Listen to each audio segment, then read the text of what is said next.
Take a look at the water in this glass. Refreshing, hydrating, and invaluable to your survival. Before you take a sip, though, how do you know that the water inside is free from disease-causing organisms and pollutants?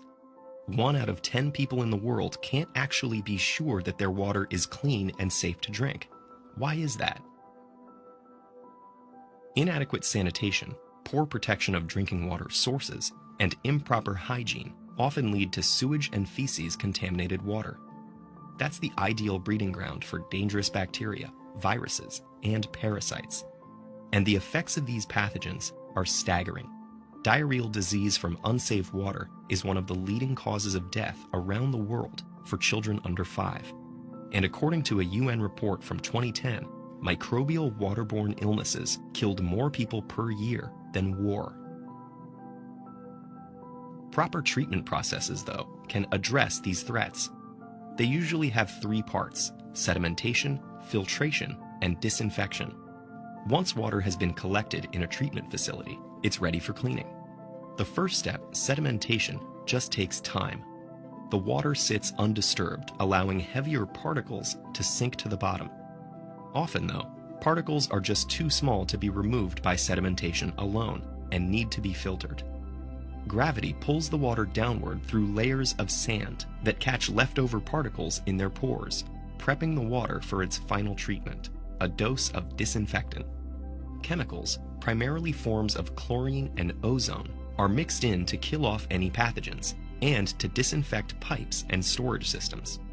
Chlorine is highly effective in destroying water's living organisms, but its use remains government regulated because it has potentially harmful chemical byproducts. And if an imbalance of chlorine occurs during the disinfection process, it can trigger other chemical reactions. For example, levels of chlorine byproducts like trihalomethanes could skyrocket, leading to pipe corrosion and the release of iron, copper, and lead into drinking water. Water contamination from these and other sources, including leaching, chemical spills, and runoffs, has been linked to long-term health effects like cancer, cardiovascular and neurological diseases, and miscarriage. Unfortunately, analyzing the exact risks of chemically contaminated water is difficult. So while it's clear that disinfectants make us safer by removing disease-causing pathogens, experts have yet to determine the full scope of how the chemical cocktail in our drinking water really impacts human health. So how can you tell whether the water you have access to, whether from a tap or otherwise, is drinkable? Firstly, too much turbidity, trace organic compounds, or high-density heavy metals like arsenic, chromium, or lead mean that the water is unsuitable for consumption. A lot of contaminants, like lead or arsenic, won't be obvious without tests, but some clues, like cloudiness, brown or yellow coloration, a foul odor, or an excessive chlorine smell, can indicate the need to investigate further. Water testing kits can go a step further and confirm the presence of many different contaminants and chemicals.